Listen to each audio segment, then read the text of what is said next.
Hello, welcome. It's Oliver Pett here from Mechanical Creations. This is part 2 of an automaton build. If you haven't watched part 1, I suggest go and watch that first before you watch this video.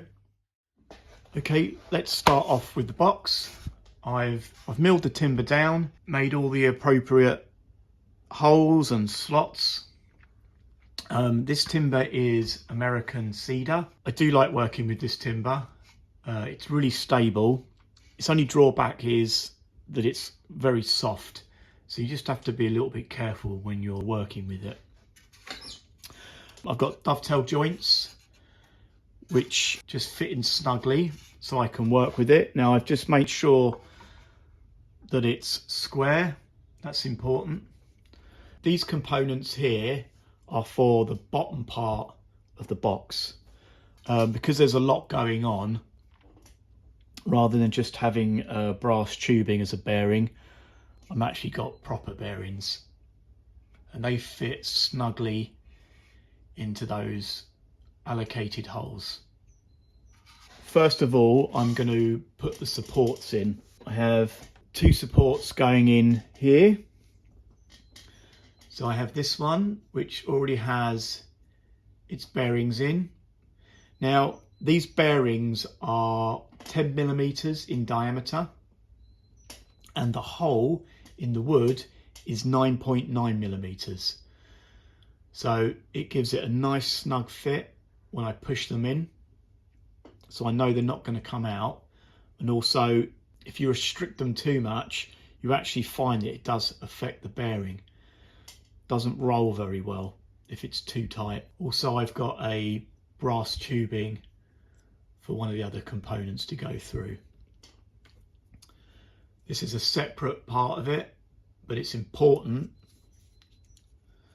that these 2 holes align with each other because there's a shaft going all the way through. So these at the moment are just going to be a nice tight snug fit. I will eventually glue them. That's in the wrong way. I will eventually glue them, but for the moment I'm just going to push them in.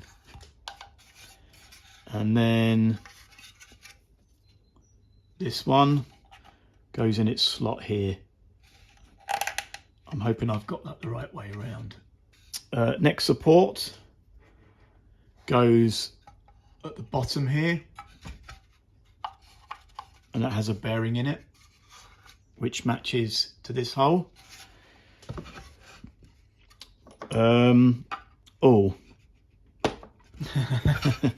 We'll have to take this out because first of all I need to put this in first. Let's just, okay, so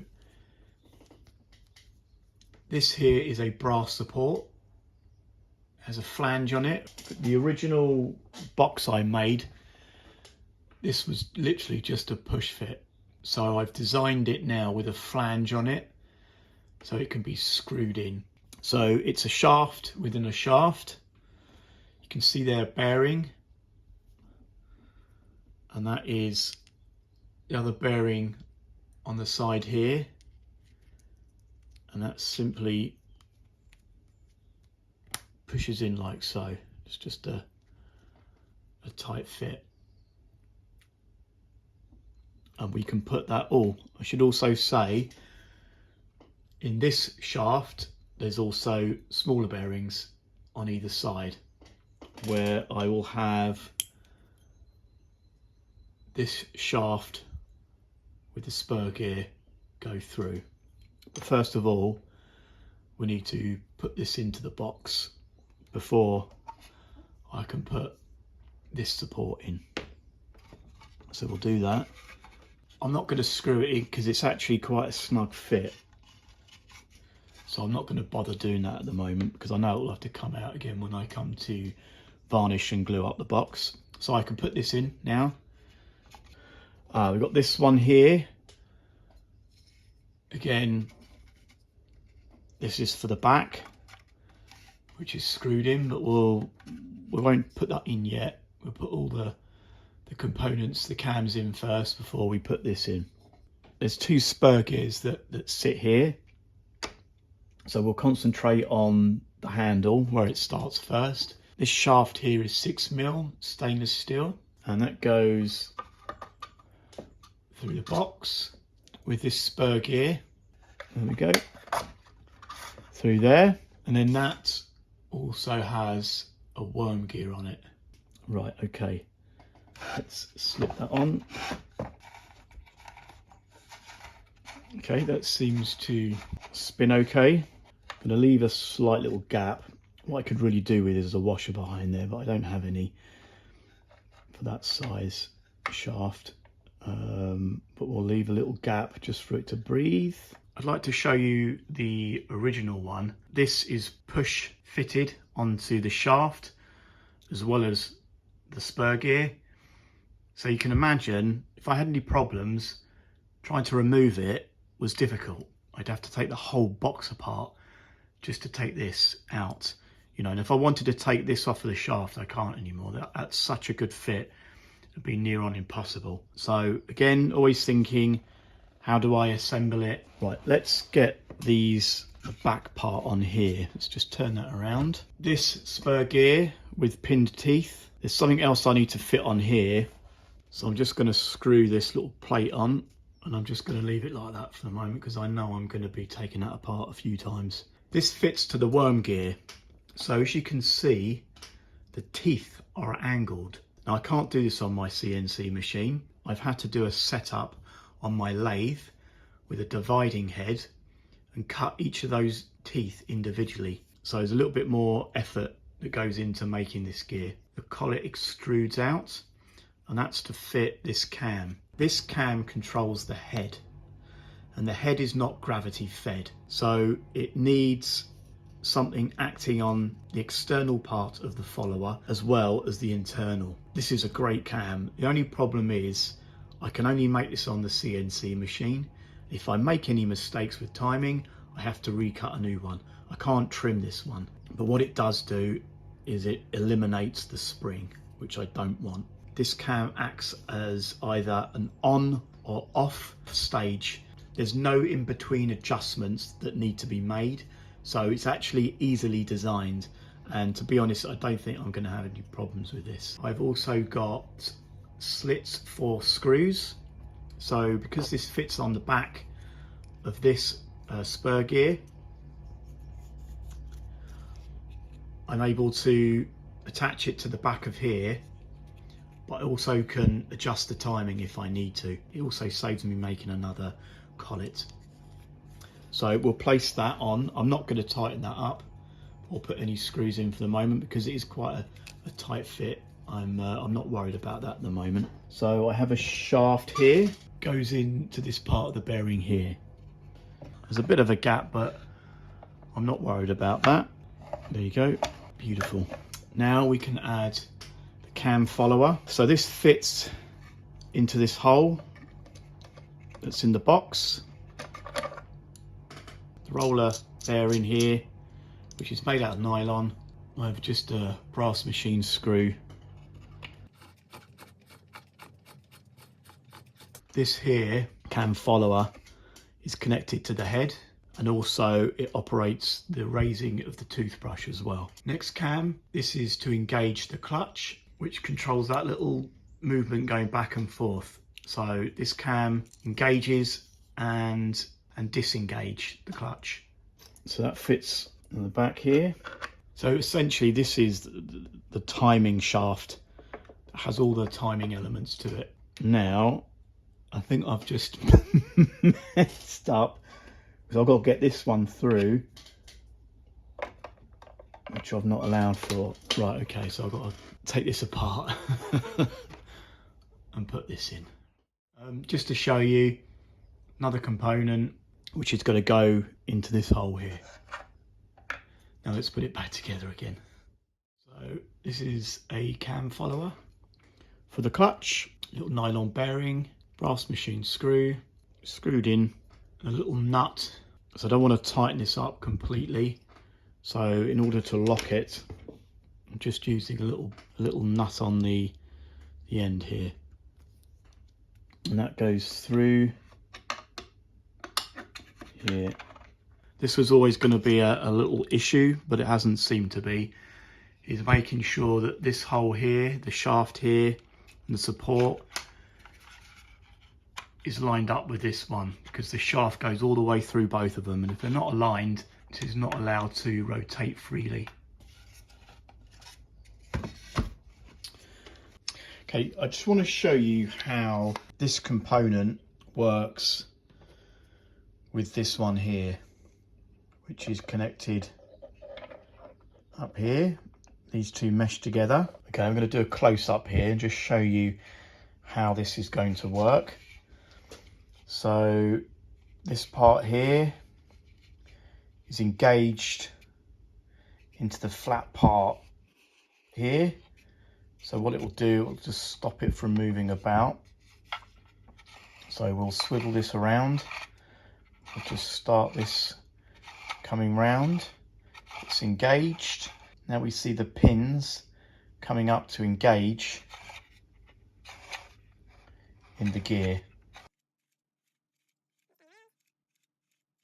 And then, okay, just seen a problem.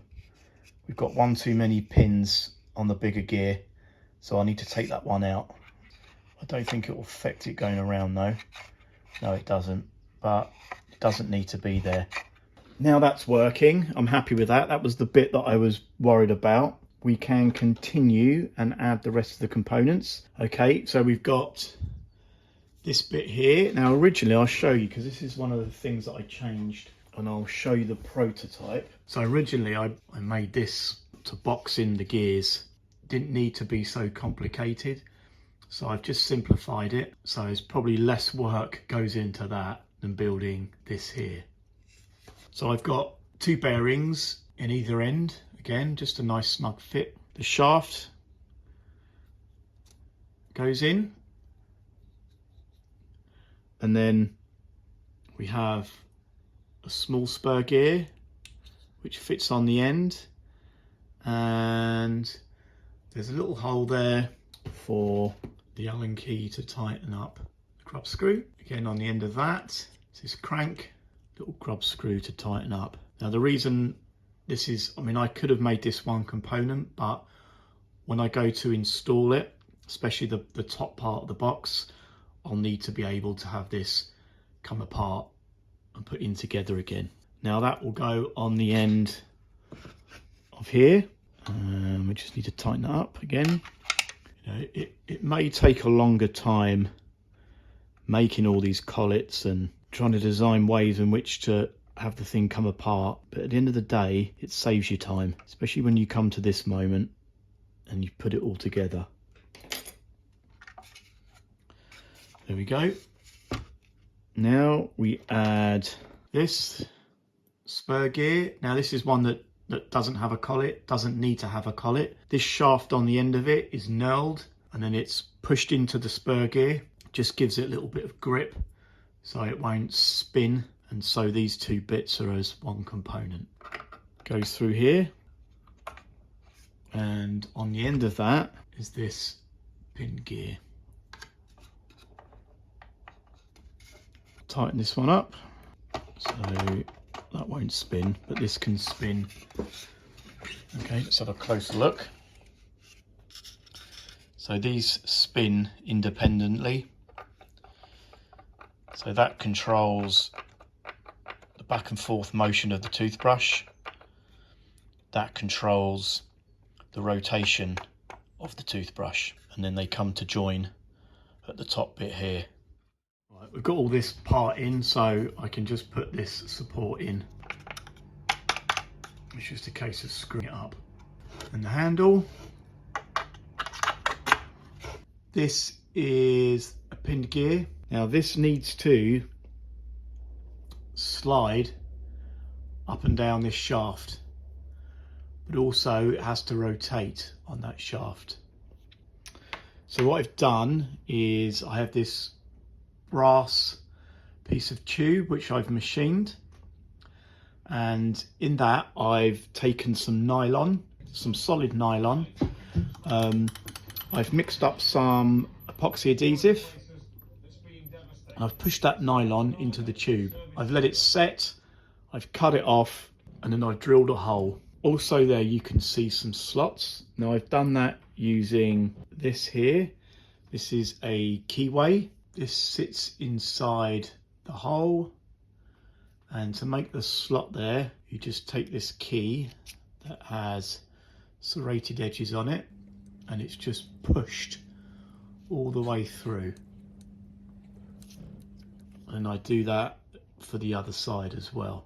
This is part of the housing that holds the bearing, so that sits in like that. I've got to do this in order, and that goes onto the brass tube like so. To stop the bearing coming off, I've got this little ring here, and that sits in there like so with this grub screw that goes in. That goes right into the nylon, and it's the nylon that stops that grub screw from coming off. Then I take the other part of the housing. I need to make sure those bits there are aligned. Okay, and then 4 tiny brass screws that clamp that housing together. There we go. So that's able to spin. The bearing housing is stationary. I'll just show you this up close. So this is the shaft that it sits in. As you can see, there's a little hole there, and a little pin goes into that hole and then sits inside that nylon sleeve. So what happens is the pinned gear can spin on the shaft as well as travelling up and down that shaft. Okay, we can get this now inserted into the box. Shaft goes in, and on that shaft first goes the spur gear, and I've got a spring. This hole needs to engage into this arm here, so this is going to be fiddly. Because I've still got to get the pin in yet as well. Let's get a pair of tweezers, I think.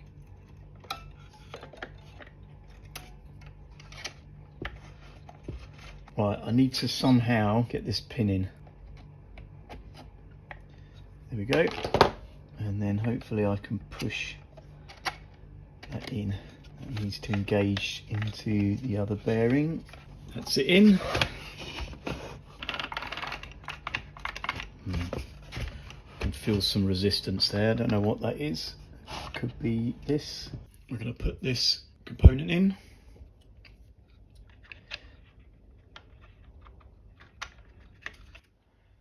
Just tighten that up.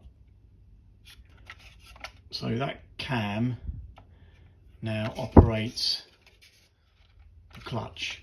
So that engages and disengages the clutch. Right, let's see if it works.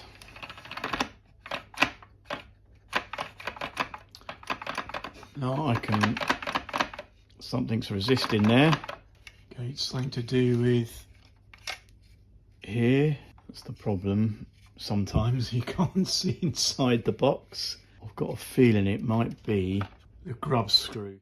I've just discovered what was stopping it, and it was this spur gear was a little bit too tight in places, and that's what was stopping it going around. So I need maybe just to sand down the tops of these teeth. Another problem I've just noticed is this cam follower is catching on the cam, so I need to just adjust that, I think. Okay, I think I've sorted it all. Let's give it a whirl. So you can see here as I'm winding, this cam follower here will open, it will close the head, and also it will lift the arm with the toothbrush up, like so. And then it will open the head back up, the toothbrush will come down, then it will start the toothbrush with that back and forth motion going around the jaw.